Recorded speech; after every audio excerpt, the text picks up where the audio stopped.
Nuestro invitado es un analista político destacado, un hombre agudo y que siempre está con una visión interesante de la realidad. Me refiero a Ricardo Escudero, quien además dirige el portal Minuto Digital en que se analiza permanentemente nuestra realidad política, social, económica, y lo recomiendo mucho para su lectura. Ricardo, muy buenas noches, bienvenido al vuelo de la abeja.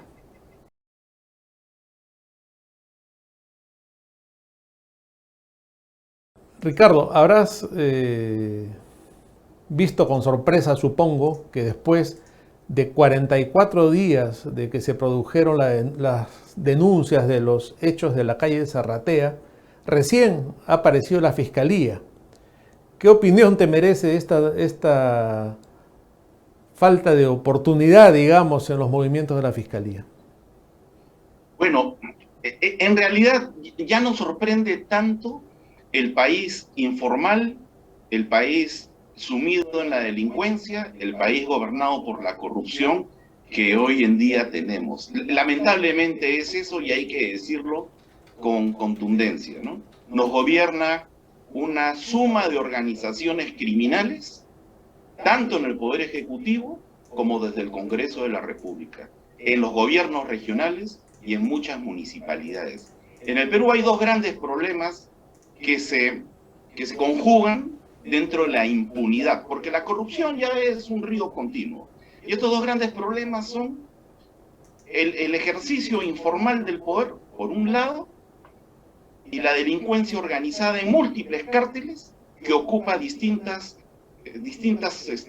escalas de gobierno en el país. Ese es el gran drama. Por eso, que los fiscales acudan a la escena de un crimen después de 40 y tantos días, Sí.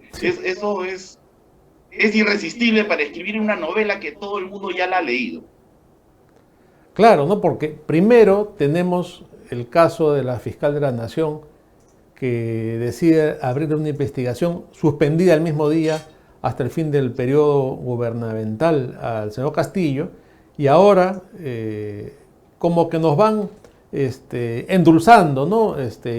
Va a la Fiscalía a Palacio de Gobierno, encuentra $20,000 en el baño y no pasa nada. O sea, es increíble. En cualquier país medianamente Nos formal están, hubiera sido... lo que pasa es que sabes que también, y qué bueno que toques ese tema más puntual, Luciano, nos están acostumbrando a la estupidez, perdonen la palabra, que no es vulgar, ¿no? Nos acostumbran a que la estupidez sea algo común, y entonces cuando ocurre una estupidez aún mayor, es ya común, la gente no reacciona, porque no tenemos gobierno y no tenemos oposición. Oposición como un cuerpo colegiado, instruido, una mesa de debate, de concertación, de ataque, una mesa de respuesta. Ser oposición es responder con la misma o mayor energía a todos los vejámenes que están ocurriendo contra la peruanidad. Pero eso no ocurre. Entonces nos acostumbran a la misma película todos los días, Luciano, y no existe una reacción, salvo de, hay que ser honestos, una que otra persona en el Congreso, un que otro portal como La Abeja y como otros tantos, que son voces solitarias que se unen en determinados momentos, pero la representatividad política en el país no tiene oposición. No tenemos una oposición colegiada, instruida, educada, valiente, responsable, frecuente, continua. No la tenemos. Ese es nuestro drama ciudadano. Y pareciera que esa oposición no se va a consolidar ni va a surgir en los próximos meses, ¿no? Ya vemos cómo vamos a las elecciones municipales y regionales divididos y cómo no se ha podido consolidar un liderazgo serio dentro de los sectores democráticos, digamos, del centro hacia la derecha, ¿no? Exacto, y tú sabes que me apena mucho decirlo, pero hay que ser contundentes en estos momentos, porque no podemos permitir que esto siga pasando. Rafael López Aliaga era el candidato, digamos, natural de un esfuerzo de oposición. Muy bien, las fechas del cronograma están dadas. Entonces, en todo este tiempo, los demás partidos, los demás movimientos, los demás aspirantes, todos los ambiciosos o los egoístas que querían estar en la foto, han debido pues tocarle el timbre a Rafael y decirle, oye compadre, queremos estar contigo, yo quiero ser el candidato, tú más bien me pones una lista de técnicos, no sé, no negociar.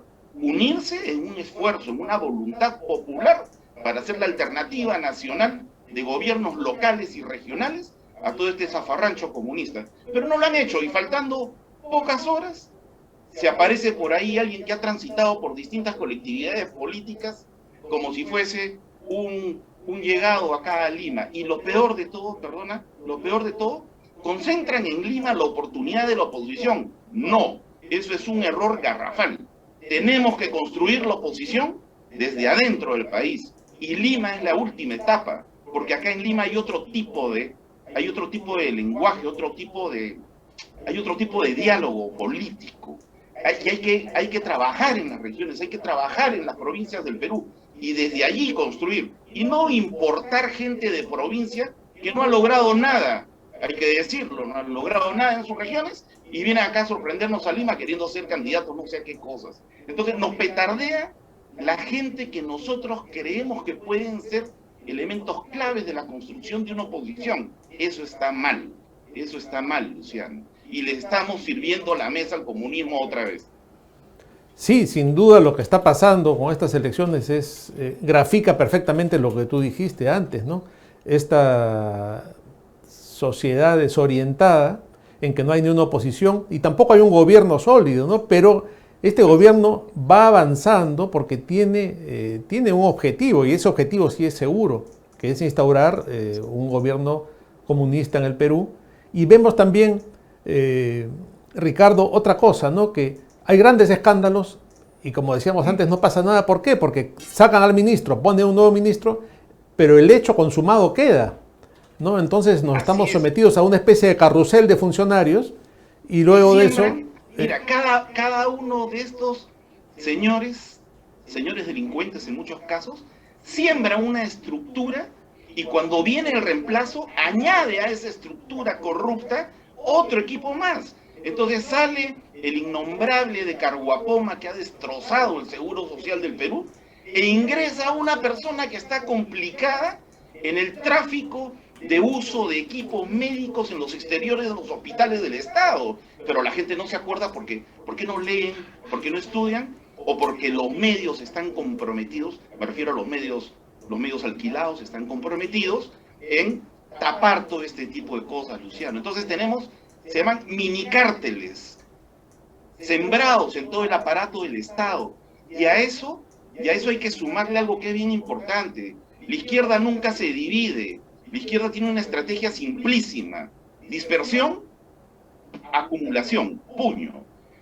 Se pelea Cerrón con Bermejo. Bermejo le dice no sé qué cosas al otro y a la otra y Verónica y en fin, todo ese barrio de vagos que paran en la esquina de una calle oscura, pero a la hora del asalto todos se juntan. En cambio, los sectores ilustrados, políticamente aceptables por la sociedad, se pelean por tonterías. ¿Sabes por qué se pelea mucha gente de la oposición en el Perú? Por envidia, por recelo, porque Luciano escribió un artículo y 100.000 personas lo han elogiado. ¡Ay, no lo invites al canal! Porque Ricardo habló en el programa de Luciano. No, hay que cerrarlo. Oye, entre nosotros mismos, muchas veces cerramos la puerta de la casa a amigos que deben estar adentro con nosotros, haciendo lo necesario para el combate. Entonces, hay mucha envidia, mucho recelo, mientras los rojos, como muy bien lo señalas, los comunistas, los ladrones, la ultraizquierda, sigue avanzando. Pero tenemos un deber moral, Luciano, de seguir subiendo el tono de nuestra voz y la energía de nuestros valores y principios. Mira, eso tenemos que hacer. Lo has descrito perfectamente, ¿no? Porque esa es muchas veces la actitud, lamentablemente, de los que están de nuestro lado, supuestamente, ¿no? Porque sí. Ahora dirán, Ricardo Escudero estuvo en La Abeja, ¿por qué se habrán juntado? ¿Qué estarán tramando? Hay que tener cuidado. Eso es verdad. Ricardo, tú tienes más o menos, por ahí somos de la misma generación o tenemos más o menos la misma edad. ¿Tú recuerdas a lo largo de tu vida o de los conocimientos que tienes de historia una situación similar en el Perú, tan grave como esta? No, felizmente no, si no, no existiríamos como país.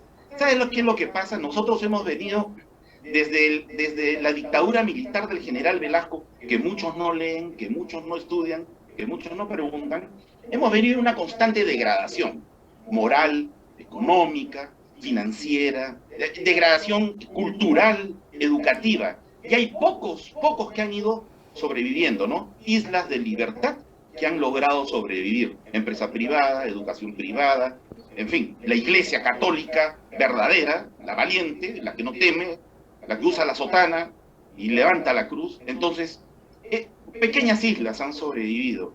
Y hemos llegado en un momento en el cual la política, como objetivo de ataque de las izquierdas, sufrió la máxima degradación y evidentemente pues muchos militantes de partidos contribuyeron a esa degradación, ¿no? Desde distintas formas y conductas. Hoy en día hablar de política es asqueroso, pues, repugnante. Hoy en día hablar de participación en la participación ciudadana en eventos políticos, en elecciones, es someterte a un probable acto delincuencial. Pero los de las izquierdas, la ultraizquierda sobre todo, han aprovechado eso y se han adueñado pues del escenario. Y hay que botarlos a patadas, Luciano. Hay que sacarlos. No hay que tener miedo de decir las cosas como son. Hay que votar a los delincuentes de la política, de la ultraizquierda, que han destrozado la educación, la cultura, que han destrozado el respeto a nuestros semejantes, que han destruido los derechos humanos, asesinando decenas de miles de peruanos. Hay que decirlo, no hay que expresar, ay, disculpen si lo que digo les va a molestar, que les moleste a los rojos. Hay que darles duro, no hay que cansarnos. Y a nuestros amigos que tienen envidia, recelo, que nos juntamos 2, 3, 4, 5, nos ayudamos, nos retuiteamos, recomendamos nuestras páginas, nuestros canales, bueno, hay que meterle su cachetadón también, porque no puede haber cobardes en la oposición, no puede haber, Luciano, cobardes en la oposición, no podemos permitirlo.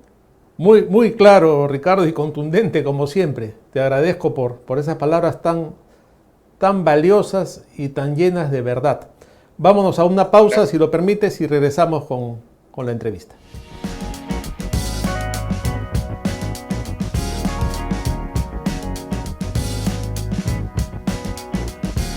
Estamos de vuelta en el vuelo de la abeja y estamos conversando con Ricardo Escudero, director de Minuto Digital. Ricardo, estamos de vuelta. Te quería plantear otro tema que ha sucedido en las últimas semanas, pero como no hemos tenido programa por fin de año, creo que es oportuno todavía comentarlo. ¿Qué opinión te merece o qué juicio te merece el papel de la prensa en los últimos tiempos? Por ejemplo, esa visita de 5 periodistas a Palacio de Gobierno y su posterior aparición casi como voceros del gobierno, y la absoluta falta de transparencia en el gobierno y el desprecio que hay por los medios de comunicación. Mira, qué buena pregunta, Luciano, porque hasta el día de hoy no he escuchado ningún comentario como el que voy a sostener en este momento, corto y preciso.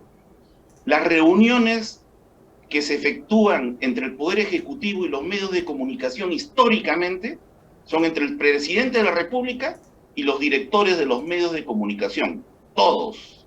Siempre ha sido así y siempre se sostuvo así una prensa de calidad, de categoría en el Perú. Aún en medio de dictaduras, el respeto era siempre al director de un medio de comunicación. Pero hoy en día, hablamos de la prensa tradicional, ¿no? Hoy en día, si tú le preguntas a alguien en la calle, ¿quién es el director del diario El Comercio? O el director del diario, en fin, Perú 21, por citar dos ejemplos en este momento, o el director de la República, la gente no sabe quién es. Antes tú preguntabas y te decían, pues, Pedro Beltrán, el señor Miro Quesada, te decían Manuel Ulloa Elías en su momento, te decían quién era el director de un medio de comunicación, porque era el capitán de un barco, de una enseña, era un estandarte de la libertad, con su posición evidentemente liberal, conservador, de derecha, izquierda, lo que quieras, pero era gente profesional de primera. Hoy en día, los medios, los canales, una radio, han mandado a Palacio de Gobierno a sus segundones, a un narrador de noticias, a alguien que funge de periodista, tal vez entrevistando ocasionalmente algunas mañanas, y algún pobre diablo que por ahí anda metiéndose en problemas con todos, como si él fuera la luminaria de la moral y los principios en el Perú, y no son nadie. Han ido 5 don nadie para hablar con don nada, y han ido a desprestigiar el rol, la categoría de un verdadero periodismo en el Perú. Ha sido decepcionante, claudicante, claudicante ha sido eso. Es una escena horrorosa que jamás debería volver a verse en la historia del periodismo y la política en el Perú, Luciano. Sí, me parece que ese día el periodismo nacional ya definitivamente tocó fondo, ¿no? Porque Sí, hubo una claudicación total de los deberes y del papel de la prensa. Ahora, claro, tú mencionas los buenos tiempos del periodismo y mencionas a gente como Beltrán o como Ulloa o como fue Aurelio Miro Quesada, ¿no? Que era un lujo de periodismo en el Perú, cosa que evidentemente ya no existe. Pero hay otro aspecto de este tema de la prensa que también te quería comentar, ¿no? Es evidente que las leyes en el Perú y el Código Penal establecen el delito de la difamación. La difamación existe, es una figura legal que siempre ha existido y está en todas partes del mundo, pero de un tiempo a esta parte, independientemente, vamos a dejar de lado el caso del señor Acuña, que no es santo de mi devoción tampoco, pero de un tiempo a esta parte, cualquier denuncia por difamación automáticamente implica la formación de un cuerpo por parte de la prensa caviar y se descalifica al juez, al fiscal, al querellante y a todo el mundo porque estamos ante una prensa que por un lado va de rodillas a Palacio y por otro lado es intocable. sí, sí, porque tú lo has señalado en forma muy interesante, ¿eh? Pocos dicen eso, es que no puede ser posible que en un país medianamente democrático y que aspira al desarrollo, no puede ser posible que cualquier imbécil vaya al Poder Judicial y presente una demanda por cualquier tontería y el juez acepte eso y se inicie un proceso judicial. Primer punto de partida. Y no porque uno sea periodista, tiene derecho a demandar por cualquier cosa a quien sea. No es así. Tampoco porque seas periodista tienes derecho a insinuar con habría, cabría, podría, quizás, tal vez. No, no es así. El señor Acuña tiene derecho a demandar si se siente agraviado, tiene derecho. Pero en este caso en especial, yo sí quisiera mencionar algo. En este caso en especial, el señor Acuña está muy mal asesorado. Yo no contrataría a los abogados que contrató el señor Acuña, porque un abogado tiene que asesorar bien a su cliente y decirle, oiga, usted me quiere contratar para que yo inicie un proceso en algo que es inconsistente, que no tiene fundamentos de hecho, ni fundamentos de derecho, señor, quédese con su platita. No, no, yo no estoy para atender a cualquier imbécil, pues. Eso no es así. Pero, lamentablemente, pues hay mucho mercantilismo en estas cosas, mucho figuretismo, quieren salir en los medios, hacerse famosos o más famosos algunos, de un lado y del otro. Y así, el señor Acuña, en realidad, le ha hecho un gran favor al periodista que escribió ese libro, porque se está vendiendo un montón, o mejor dicho, en el Perú informal se está pirateando bastante, ¿no? Cualquier cantidad. Pero, dicho sea de paso, y como una crítica constructiva, ese libro no es un trabajo de investigación, es un recuento de relatos, noticias y con algunos comentarios. Siempre que hay que decir las cosas claras, ¿no? Si fuese un buen trabajo de investigación, yo lo diría, pero en el lado que nos interesa de la libertad de creatividad, la libertad de expresión, la libertad de prensa, el Poder Judicial ha cometido un gravísimo error, una torpeza al sentenciar en primera instancia a este chico, a este periodista y al de la casa editorial. Entonces, acá estamos en medio de algo muy extraño, ¿no? Cuando denuncian a alguien que es de oposición al gobierno, los caviares saltan pues con uñas, con dientes, uy, se angustian, entran en una histeria colectiva. Pero cuando es al revés, silencio en el foro, ¿no? Entonces, acá la justicia no está a favor de quien es de Alianza o de la U, sino tiene que estar a favor del deporte nacional, ¿no? Para ponerlo en otros términos, porque de repente no se entiende muy bien. Estamos pasando muy malos momentos y yo creo que cada día se hace más exigente decir las cosas claras y poner freno a procesos judiciales inconsistentes, a denuncias absurdas, y más bien hay que ponerle mucha energía a lo que sí vale la pena, ¿no? Como por ejemplo periodistas que se venden al poder en el gobierno de la etapa del el gobierno de la señora Villarán en Lima, ¿no? Que se vendieron al poder, que hasta fueron jefes de serenazgo, creo, de vigilancia, no sé qué cosa, sin tener ni calidad ni categoría profesional para hacerlo. Entonces, ellos entran, roban, malversan fondos, pero salen de allí, forman una nueva ONG, atacan a los que los descubren. ¿Qué tipo de país tenemos, Luciano? Esto yo no quisiera que explote, pero creo que vamos hacia un camino, hacia una explosión muy violenta, y va a ser terrible el desenlace si continuamos así. Bueno, en esto coincides con nuestro común amigo Hugo Guerra Arteaga, que ve la posibilidad terrible y el peligro incluso de una confrontación, de una posible guerra civil, de seguir este camino por el que vamos.